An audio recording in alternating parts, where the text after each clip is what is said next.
Hi, and welcome to Community Notes with Topham, the show where we chat about music and why we love it. My guest this week is Joe, chat and group moderator for RT Radio and host, as well as other things, for the 87 podcast. How's it going? I'm great. How are you? I'm feeling pretty good. Good. So we'll start by going straight into the first piece of music that we're going to choose. We're going to choose a track, an upbeat track that we use mainly for motivation. What kind of track do you have in mind for that? I've chosen Helter, Skelter by the Beatles. It's from the White Album, which is any true Beatles fan or any fan of 60s music will know that the White Album was just a mesmerising piece of work. It's just basically just studio work constantly. It's just recording live, and it's just great. And Helter Skelter is just an amazing, powerful track from it. I completely agree with that. There's not many finer albums out there. So is that your favourite album from the Beatles? It's probably. I mean, I'm more of a later Beatles fan than an early Beatles fan. Yeah. Because I like the raw energy of their later stuff. And the White Album was probably my favourite Beatles album until I heard the Let It Be was re-released raw as it was supposed to be heard until it got messed around after the breakup and stuff. Okay. So it's called Let It Be Naked. And it's everything stripped down. So all the orchestration which was put in afterwards on the Let It Be album is ripped out and it's remixed to how it should have sounded, and that is immense. Cool. I think I'll have to check that out. Yeah. Yeah, definitely. Okay, so cool. We'll move on to the next track, which is one of the two wildcards that we'll have. Okay. So, yeah, which is one of your wildcard tracks. Any piece of music that you just really enjoy listening to. I've chosen two wild tracks which are actually very personal to me. The first is Mr. Writer by the Stereophonics. And I chose this piece because the Stereophonics were the band that I was listening to just before I travelled in Mongolia, because they'd done a lot of the music for the Ewan McGregor, Charlie Borman Long Way Round motorcycle trip, and they visited Mongolia as part of that. So I was listening to a lot of that, and then I ended up taking that to Mongolia when I was travelling there. Oh. So it's always stuck with me. Any Stereophonics really is stuck with me afterwards, and Mr. Right is just a great track to listen to anytime. Yeah, it's such a strange video as well, isn't it? Yeah. Yeah. Have you seen them live at all? I haven't had a chance to. No, I wish I'd had a chance to before, but hopefully if they tour again, then I'll nab some tickets. Cool. Yeah, I saw them, I don't know, about 12 years ago, I think. I went with my dad to see them. It was a really, really cool show. But since then, my music taste has grown significantly and probably wouldn't really be interested in seeing them again. No. Oh, well. Cool. So what kind of music do you find inspirational, and what track have you chosen for a track that is inspiring? There are lots of types of music which I find inspiring. Because I'm such a music fan, I'll listen to pretty much anything, and I will probably find something somewhere which I find inspiring, or something which will lift my mood, or it will just it will make me feel creative in some way. But a specific track that I've chosen is called And I Will Kiss, and it's actually from the London 2012 opening ceremony. And it's for anyone who watched the opening ceremony or has listened to the soundtracks. It's a big group percussion piece, and it's for when the Industrial Revolution piece is going on in the opening ceremony, and it's very, very powerful. And because I was a volunteer, I was one of the games makers at the games. I was at home the night before my first shift, watching the opening ceremony, and I was just, you know what, this is going to be an amazing few weeks. And it was that track which just spiked it all up for me. It just boosted everything, and it was just, yeah. I always get that little chill down my back whenever I hear it now. Cool. That was a really inspiring summer of sports for anyone. Absolutely, really. yeah. And opening with something like that was really a powerful message to pretty much the world, because it was on the... It is. It's a global audience, so it is. This is Britain. This is who we are, and yeah, being part of that and feeling that energy is amazing, and I got a lot of that from that track. Cool, yeah. I completely understand where the inspiration comes from that. It's something that is very, very powerful. Cool. How about we go for the second wildcard track that you've chosen? My second wildcard is Fans by Kings of Leon. The album it came from, the third studio album, Because of the Times, was released just before I moved to London, and it was basically the only thing I was listening to at that point when I first moved from my parents' house to London. And it's always stayed with me. And Kings of Leon are one of my favourite bands of all time.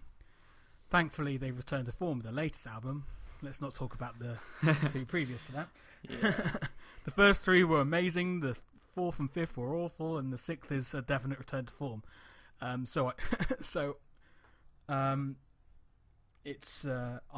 got back into listening to them constantly again.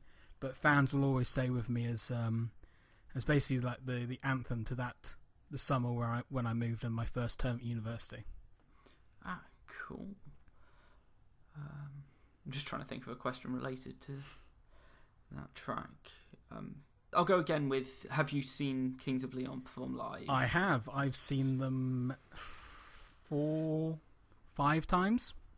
Cool. And actually, it coincides that autumn, my first term at university, they were touring the UK, and I got a chance to work at their Wembley Arena show. So I was just hanging out beforehand. I was just doing like the blacks behind the stage and things. It was a half an hour job in the afternoon, but it meant I got a access all areas pass for the show. And I ended up with my mate who got me the job racing around on segways around the arena at one point, which was kind of fun. And then I was just standing on the side of the stage for the whole of the set, and it was just immense. The power and it's just, I always get a real buzz from anything like really powerfully energetic. And when you can feel the energy coming off the performers, I always pick up on that quite a lot. So being able to stand right next to basically the bass rig was just amazing. Nice. I completely understand that feeling. I love going to gigs and like just experienced bands playing live, which is just such a great thing. There's nothing better than a live band, as long as they're playing well. Yeah, but even if they're playing badly, you can still get some of that energy. But a great live band, there's nothing that can beat it. Definitely, yeah. Is Fans a track that they play frequently, or is it one of the lesser popular ones? I think they've played at every show since then that I can remember. Cool. They played it at the iTunes Festival when they played their last autumn. Mm-hmm. So yeah, it's just a great track, and the added bonus of it is it's got the chorus is basically about London. Nice. Yeah, I was when I was at university, our graduation ball, we were supposed to have the Kings of Leon perform for us, but it never happened. But we did get Chesney Hawkes. That's what happens to everyone. They all student unions go out and think, yeah, okay, we're gonna get someone really cool, and then they end up with Chesney Hawkes. Hey, it wasn't bad. He played a great selection of cover songs, including Kings of Leon. So we had a great night. I think for my brothers, they actually had Kaiser Chiefs. That's solid choice. Yeah, that's a fairly solid choice, to be fair. Yeah, wicked. So let's move on to the last piece of music the slow/emotional piece of music that I've asked for. I've chosen 505 by the Arctic Monkeys. Okay. It holds a very special place because it came out the same basic time as when Fans came out. Because of times the album came out about that same time, the late spring, early summer of 2007, and 505 really spoke to me because it reminded me of what I was going through at the time, which was basically I was living in Berkshire, in south of England, and my girlfriend at the time was in Cardiff at university, and the whole song is about basically not being able to be with the girl you love and ending up having to break up with each other basically because of it, and it spoke to me quite a lot at that time. So it's always stuck with me as a very emotional song. Ah, interesting. Which album's that off? It's off the second album. What's it called? I unfortunately do not know. It's called Favourite Worst Nightmare. Okay. Cool. Is that your favourite track by favourite album by that band? By the Arctic Monkeys? Favourite Worst Nightmare. To be fair, I love both the first two Arctic Monkeys albums were great. Both. The first album was just so raw. It was like, it was fantastic. Yeah, it was.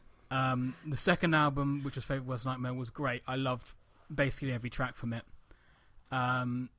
Suck It and See and Humbug weren't great, but AM was a great return. So it's kind of like with Kings of Leon. They went through like a 3-4 year stretch of putting out absolute crap. Yeah. Sort of the same as Block Party as well. Well, yeah. They had 2 good albums and then they put out 2 crap albums, and I'm hoping that they bring something good out. Sort of the same with Kaiser Chiefs, just had done that as well. Yeah, a lot of bands seem to do that if they've hit a really good stride early. Then they come in with 2 crap albums just to annoy us. Yeah, I feel that happened with Trivium as well. But that's what the Crusade and Shogun. I didn't like those albums at all, but I thought In Waves was a remarkable return to form. And then they brought out another album which I don't like that much, so I'll just ignore that one. You know what the issue is? It's always they have some good albums and then they end up going on tour for ages afterwards, like to promote the album. Yep. And because that album's got so big, they're pushed back into the studio early. Yeah, definitely. Because like with Kings of Leon, because the Times came out in spring 2007, like late winter, and then the next album came out like in the autumn. It was like a 7-8 month gap between albums. That's not enough time. That's not enough time, and then they were forced to go. Everyone was so excited because the first it was such a big hit because of Sex on Fire, which was the most overplayed track of all time. Yeah, I completely agree with that. I mean, it was okay on the first few listens, but it wasn't. It was never my favourite track of the album, and it was so overplayed that it made me not want to listen to that album at all. And because that got so big, they went straight back into the studio and did Come Round Sundown, which was a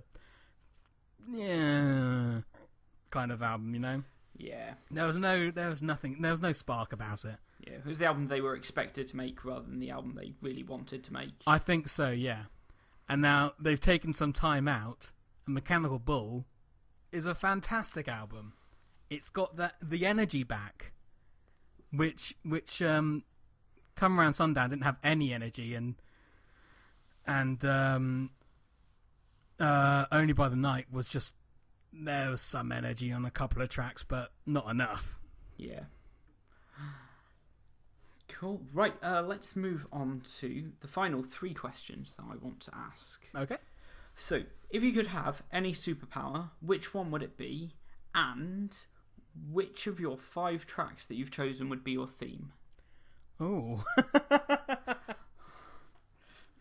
I think my theme would be "And I Will Kiss" because it's really epic. Understandably, yeah. And I think my superpower would be...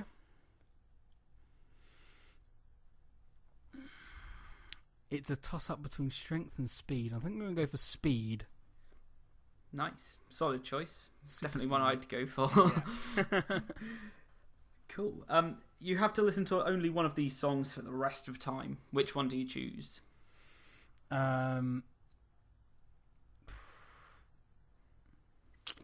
That's tough. That's a really, really tough question. It's a toss-up between Fans and 505, and I think I'm going to go with Fans, just because if I listen to 505 constantly, then I will probably end up sitting my wrists. Yeah. Has all the feelings in it. It has all the feels, man. Cool. So, and my last question is, what is your favourite album of all time? Oh. That's tricky. Yeah, I have so many albums which I love listening to, like the whole album, not just like 3 or 4 tracks. Yeah, I've got that at the moment with quite a few albums. So that's really hard to answer. I think. Oh no, I can't even know. You've chosen the most difficult question to answer. Oh, I know. I'm fully aware. Oh, I'm literally just scrolling through all my music right now, thinking, no, I can't know, and I can't pick that one. I could pick that one. Maybe I'll amend the question to what is your favourite album of the moment? At the moment? Yes. It's Starbomb. Oh, really? I love that album. It's freaking amazing. Yeah, it is. It's so funny. I listen to that on repeat for hours because it's just brilliant. Every track on there is hilarious. And if you want to you don't even have to listen to it. You can just pick up on the humour. Yeah. And it's just enjoyable to have in the background, but you can also just listen to it properly and be like, this is just brilliant. I can never name it like my favourite album of all time, but as far as an album to listen to right now, it's number 1. Nice. Cool. Anyway, that was Community Notes with Topham. Joe, where can we find you? My personal Twitter account is at Joe Ginman. You can find me as Ginman on the Rooster Teeth site. And if you want to listen to my silly podcast with my friends from the community site, then you can follow at 87prod on Twitter, and you can find all the details there. Excellent. Thanks for being my guest on my first show. Absolutely my pleasure. Thanks for listening. Peace.